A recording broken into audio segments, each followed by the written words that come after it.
खबर रूस के राष्ट्रपति व्लादिमीर पुतिन के भारत दौरे की। जी हां, पुतिन के भारत आने में अब 36 घंटों से भी कम का समय बचा है। लेकिन एक बड़ी खबर हम आपको ये बता दें कि पुतिन का भारत दौरा शुरू होने से पहले ही दिल्ली में पुतिन की कड़ी सुरक्षा के इंतजाम किए जा रहे हैं। और इसी कड़ी में पुतिन के दौरे से पहले करीब 50 रूसी अफसर भारत आ चुके हैं। रूसी राष्ट्रपति पुतिन का यह भारत दौरा कितना महत्वपूर्ण है, यह आप इस बात से समझ सकते हैं कि भारत रूस की दोस्ती से सुदर्शन चक्र की शक्ति मिलने वाली है हमें। इस वर्ष स्वतंत्रता दिवस पर याद कीजिए, लाल किले की प्राचीर से प्रधानमंत्री नरेंद्र मोदी ने यह संकल्प लिया था कि 2035 तक हमारे भारत के पास ऐसी अभेद्य सुरक्षा ढाल होगी कि कोई भी हवाई हमला उसे भेद नहीं सकेगा। और इस संकल्प को पूरा करने की दिशा में राष्ट्रपति पुतिन के इस दौरे में बड़ा निर्णय लिया जा सकता है। आइए हम आपको दिखाते हैं सुदर्शन चक्र शक्ति आखिर है क्या।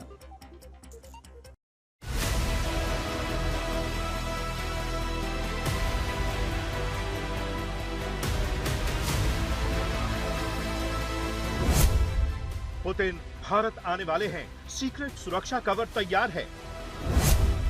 भारत और रूस की दोस्ती, सुदर्शन चक्र की महाशक्ति। पुतिन के दिल्ली पहुंचने से पहले 50 रूसी अफसर भारत पहुंचे। राष्ट्रपति पुतिन के इर्द गिर्द रहेगा सॉफ्ट सिक्योरिटी अफसरों का घेरा। लैब और रसोई भी चलती है पुतिन के साथ, पोर्टेबल टॉयलेट भी आएगा। अब से चंद घंटे बाद रूस के राष्ट्रपति व्लादिमीर पुतिन का स्पेशल विमान भारत की सरजमीन पर लैंड करेगा और भारत में कदम रखते ही पुतिन स्पेशल सिक्योरिटी कवर के बीच आ जाएंगे। पुतिन के लिए दिल्ली में 5 लेयर की सिक्योरिटी मुस्तैद रहेगी। सूत्रों ने कहा कि पुतिन का दौरा बेहद सीक्रेट कवर में है। बाहरी लेयर की सुरक्षा एनएसजी कमांडो संभालेंगे। एसपीजी, एनएसजी, रॉ, आईबी और दिल्ली पुलिस अपनी अपनी सुरक्षा लेयर लगाकर रखेंगे। इनके पीछे drone jammer, AI monitoring, route sanitization और एंटी स्नाइपर यूनिट रहेगी। सूत्रों के मुताबिक जब भी पुतिन विदेश यात्रा पर जाते हैं तो उनके साथ तकरीबन 100 सिक्योरिटी ऑफिसर रहते हैं। पुतिन के साथ उनकी सबसे सुरक्षित कार ओरस सेनात भी पहुंच रही है। ये कार किसी भी तरह के हमले से प्रोटेक्ट करती है। पुतिन जिस होटल में ठहरेंगे उसे सिक्योरिटी सैनिटाइज करा लिया गया है। यहाँ 24 घंटे सुरक्षा प्रणाली, रूस की टीम के लिए अलग सिस्टम सेट है। सुरक्षा इंतजामों से जुड़े सूत्रों ने बताया कि पुतिन के आगमन से पहले 50 अफसर भारत पहले ही पहुंच चुके हैं। ये उन सभी जगहों पर सुरक्षा ड्रिल कर रहे हैं जहां पुतिन का जाना तय या ऐन मौके पर संभावित है। भारत की टॉप सुरक्षा एजेंसियां और दिल्ली पुलिस के चुनिंदा अफसर भी रूसी राष्ट्रपति के सिक्योरिटी को टीम के संपर्क में हैं। आपको बता दें कि पुतिन जहां भी जाते हैं वहां उनकी एक अदृश्य सेना पहले से तैनात हो जाती है। आम लोगों और स्थानीय माहौल में घुल मिल जाती है। यहाँ तक कि एक पोर्टेबल लैब भी उनके साथ आ रही है, जिसका इस्तेमाल करके उनके सभी खान पान, भोजन में जहर की जांच भी की जाती है। लैब की ओके रिपोर्ट के बाद ही पुतिन खाना खाते हैं। रूसी राष्ट्रपति खाने पीने की चीजों के साथ अपना एक पोर्टेबल टॉयलेट भी साथ लेकर चलते हैं ताकि दूसरे देश में उनके शरीर के वेस्टेज भी न छूटे। इसकी कई वजह बताई जाती हैं।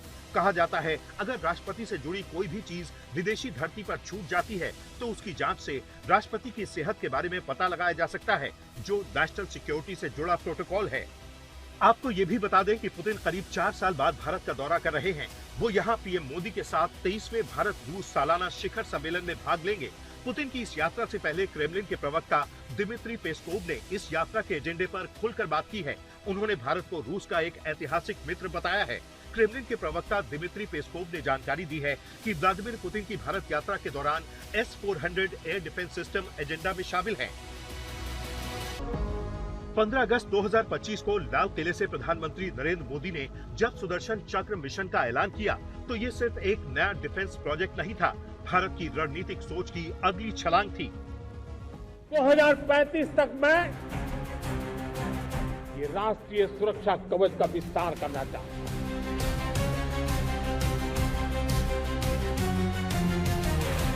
मजबूती देना चाहता हूं। भगवान श्री कृष्ण से प्रेरणा पाकर के हमने श्री कृष्ण का जो सुदर्शन चक्र था, उस सुदर्शन चक्र की राह को चुना। 2035 तक एक पूर्ण स्वदेशी multi layer air defence system जो न सिर्फ दुश्मन के हमलों को रोकेगा बल्कि जरूरत पड़ने पर जवाबी कार्रवाई भी करेगा। यही इस मिशन का लक्ष्य है। ऑपरेशन सिंदूर के दौरान जब पाकिस्तान ने ड्रोन भेजे और मिसाइलें दागी, तब भारतीय एयर डिफेंस सिस्टम और रूसी S-400 ढाल बनकर खड़ा हो गया। ऐसी ही ढाल की जरूरत पाकिस्तान सीमा से लेकर चीन तक और भारत के दक्षिणी छोर तक है। ये काम भारत अकेले नहीं कर सकता और इसीलिए उसे साथ मिला है रूस का।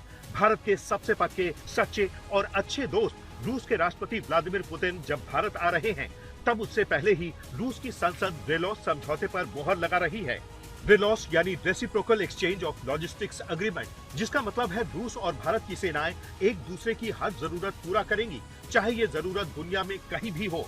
और राष्ट्रपति पुतिन के दौरे से सुदर्शन चक्र के उस अभेद्य सुरक्षा चक्र में भी बड़ी मदद मिलने की उम्मीद है, जिसे रूस के S-400 और उससे भी दमदार S-500 की ताकत मिलेगी। साल 2018 में भारत रूस के बीच $5.5 बिलियन की डील हुई। 2021 से 2024 तक 3 S-400 रेजिमेंट्स भारत को मिल चुकी हैं, 2 और मिलना बाकी हैं। पहली 3 रेजिमेंट पाकिस्तान और चीन सीमा को सुरक्षित बनाने के लिए तैनात की जा चुकी है। वहीं पुतिन के भारत दौरे में S-500 को लेकर बात हो सकती है। ये दुनिया की सबसे उन्नत एंटी मिसाइल सिस्टम्स में शामिल है। हाइपरसोनिक मिसाइलें, बैलिस्टिक रॉकेट, यहाँ तक कि लो अर्थ ऑर्बिट सैटेलाइट खतरों को भी इंटरसेप्ट करने में सक्षम है। रूस कह चुका है कि भारत S-500 का पहला खरीदार हो सकता है। राष्ट्रपति व्लादिमीर पुतिन का 4 और 5 दिसंबर यानी 2 दिनों का भारत दौरा भारत रूस सामरिक रिश्तों को चट्टानी मजबूती देगा।